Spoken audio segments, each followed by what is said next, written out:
ओए बुड्ढे, आनंद विहार चलेगा? बहू। ससुर जी यहाँ?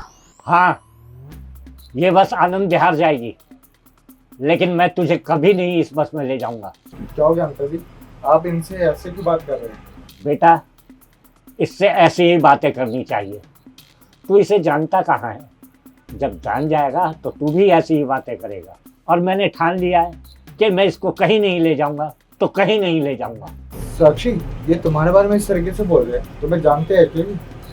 नहीं नहीं बेबी, ऐसे बुड्ढे बस ड्राइवर मुझे कैसे जानेंगे? पता नहीं क्या बोल रहा है, शायद ये पागल है, ऐसे पागल खाने की जरूरत है, कुछ भी बोले जा रहा है। बेबी, अरे एक नया लड़का फंसा लिया तूने। मेरे लड़के को तो बर्बाद कर लिया, अब इसकी बारी है। अरे चाहती क्या है तू? तेरी शर्म बिल्कुल ही खत्म हो चुकी है।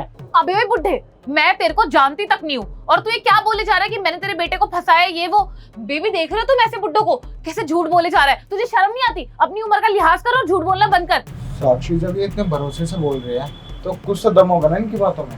अरे बेटा, इसने मेरे बेटे की जिंदगी बर्बाद की है, तेरी भी जिंदगी बर्बाद कर देगी, मैं बता रहा हूँ तुझे। ओए ओए, तू क्यों हमारे बीच में बोल रहा है? तुझे मैंने मना करा है ना, अपना मुंह बंद रख। तेरा काम भी बस चलाने का है तो बस चला, हमारा रिश्ता खराब करने की कोई जरूरत नहीं है। बेबी ये मिसअंडरस्टैंडिंग क्रिएट कर रहा है, सोच रहा है हमारा ब्रेकअप हो जाए, बेशरम बुड्ढा। हाँ हाँ, सारी गलती तो मेरी है ना, तू तो दूध की धुली है। मेरा भी मुंह खुलवाना चाहती है क्या? देख, बकवास मत कर, वरना तेरे लिए अच्छा नहीं होगा। तूने हमें जितना बर्बाद करना था ना, तो कर लिया। देख, अब मैं बिल्कुल नहीं सहूंगा। अरे ये बुड्ढा तो हमसे बदतमीजी में बदतमीजी करे जा रहा है। सुमित बेबी, हमारी गाड़ी क्या खराब हो गई? इन जैसे बुड्ढों की इतनी औकात हो गई कि ये हमसे बोलेंगे। एक काम करते हैं, हम ना किसी और बस में चल लेते हैं, बहुत सारी बसें हैं यहाँ पर, इसकी खटारा बस ही नहीं मिली है हमें। चलो बेबी। अरे जाना, अच्छा हुआ जो निकल गई, वरना तुझे धक्के देकर निकालता यहाँ से। अरे ओए, जल्दी सवारी भर, कहीं और दूसरा कोई ऐसा ना आ जाए, बहुत दिमाग खराब हो रहा है।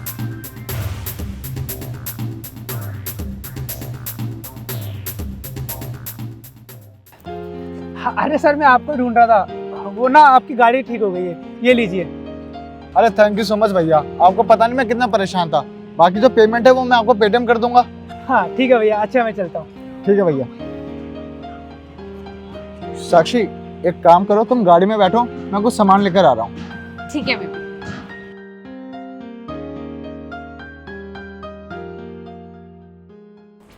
अरे ओ, जल्दी भर ले गाड़ी, दिमाग खराब हो गया। वो अंकल जी, मुझे आपसे कुछ बात करनी है। हाँ, क्या बात करनी है? अंकल जी, आप साक्षी के बारे में इतना कुछ बोल रहे थे, आप जानते हो साक्षी को? हाँ बेटा, मैं उसे बहुत अच्छे से जानता हूँ, और मुझसे ज़्यादा भला उसे कौन जानता है। अंकल जी, आप कहना क्या चाहते हैं, साफ साफ बताइए, मैं आपका मतलब नहीं समझा। बेटा, वो मेरी बहू है। वो आपकी बहू है? पर ये कैसे पॉसिबल है?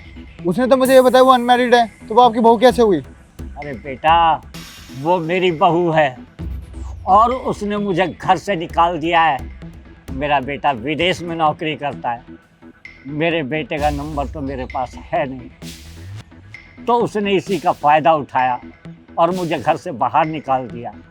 और तो और, जो हमारा घर था वो भी उसने बेच दिया, मुझे दरबदर का भिखारी बना दिया। बहू, एक कप चाय बना दे बेटा। क्या बोला तूने? एक कप चाय बना दूं? मैं तेरे लिए कोई चाय वाय बना कर नहीं ला रही। अगर तुझे चाय पीनी है ना, खुद उठ के चाय बना, समझ गया? और तेरा ये क्या नाटक है? हाँ, कभी तुझे चाय चाहिए होती है, कभी तुझे नाश्ता चाहिए होता है। मैं तेरे बाप की नौकर हूं क्या? मेरी बात ना बुड्ढे कान खोल के सुन। अब तो तेरा बेटा जा चुका है विदेश, तो मुझे ना इस घर में नौकर की जरूरत है। तो अब से ना तू है इस घर का नया नौकर, क्योंकि वैसे भी तुझे कोई काम तो है नहीं सोफे तोड़ने के अलावा और मुफ्त का खाने के अलावा।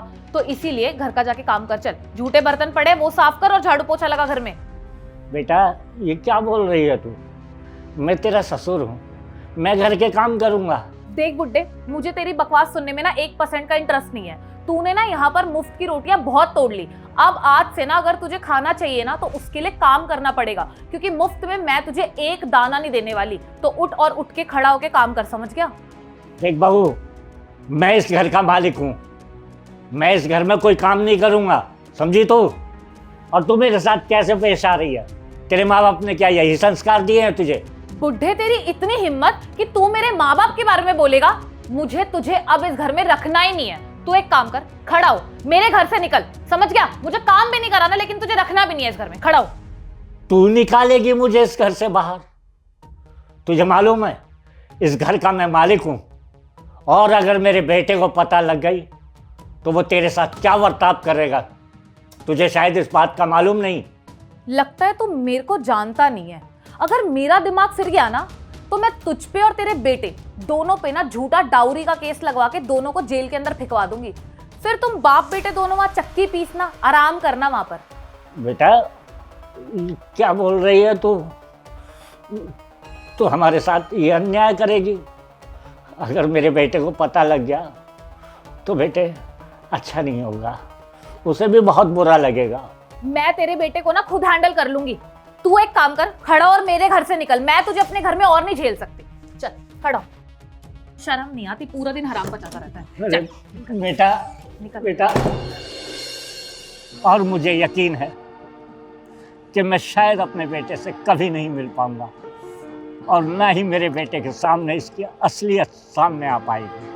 अंकल जी, अगर आपकी बात में ज़रा सी भी सच्चाई है ना तो आप चिंता मत करना, मैं आपको न्याय दिलाऊंगा। बस अब मैं इसकी सच्चाई पता करके आपसे जल्द मिलता हूँ। अंकल जी, मेरा इंतज़ार करना आप बस। ठीक है।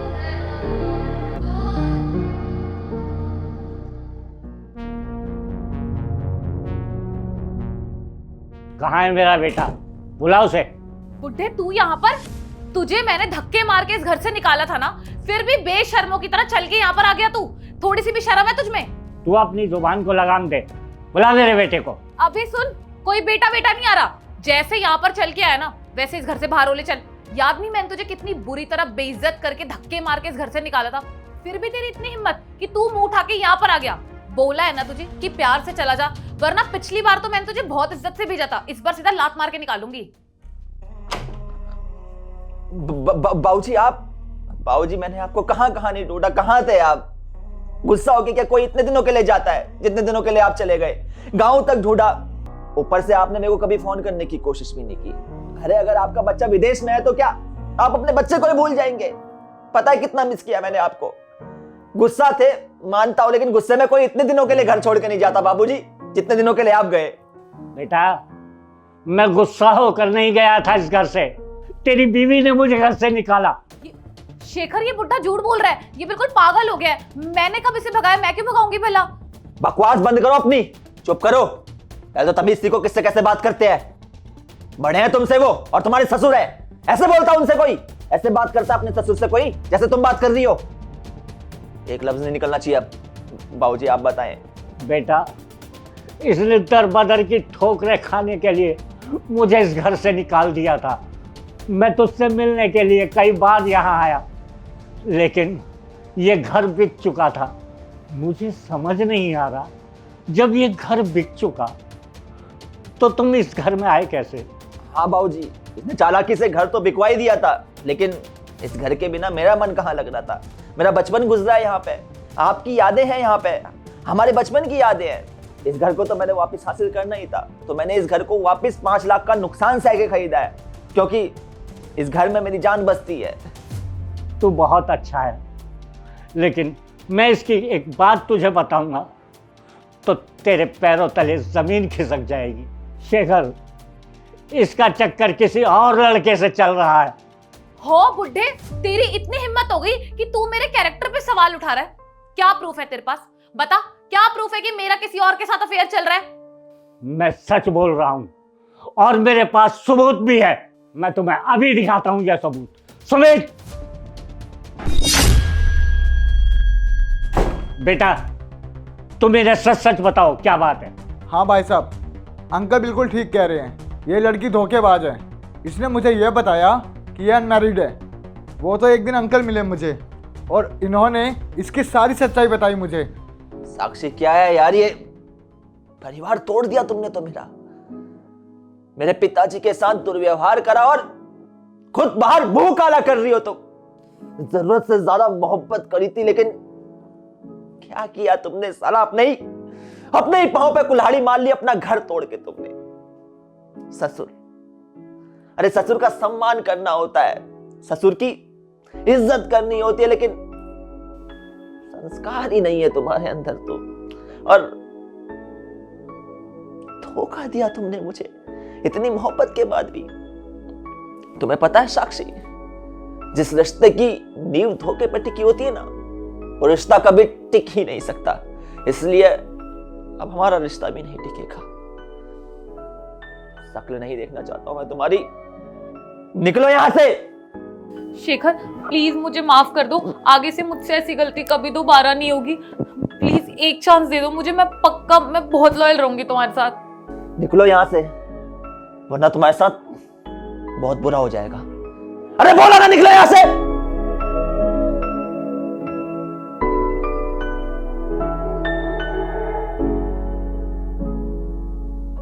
बाबूजी बैठे हैं आप। तो यार सबसे पहले तो आप लोग ये बताएं कि आप लोग हमारी ये वीडियो कहां से देख रहे हैं और आप लोग हमारी वीडियोस को कब से देख रहे हैं। कहानी में हमने ये चीज देखी, कई बार क्या होता है, कुछ बहुएं अपने सास ससुर का सम्मान नहीं करती हैं, उनकी इज्जत नहीं करती हैं और साथ ही साथ रिश्तों में भी धोखा देती हैं, जो कि बहुत ज्यादा गलत है। रिश्तों की नींव जो होती है वो टिकी होती है विश्वास पे, प्रेम पर। अगर ये चीज रिश्तों में नहीं है तो फिर रिश्ते किसी काम के नहीं रहते हैं। रिश्तों में हमेशा ये चीजें रखें, तभी रिश्ते लंबे चलेंगे और रिश्ते जो है असल मायने में रिश्ते कहलाएंगे। वीडियो पसंद आई हो, वीडियो का मैसेज पसंद आया हो तो वीडियो को ज्यादा लाइक करें, शेयर करें। मिलते हैं आप सभी लोग जल्द एक नई वीडियो में एक नई स्टोरी के साथ।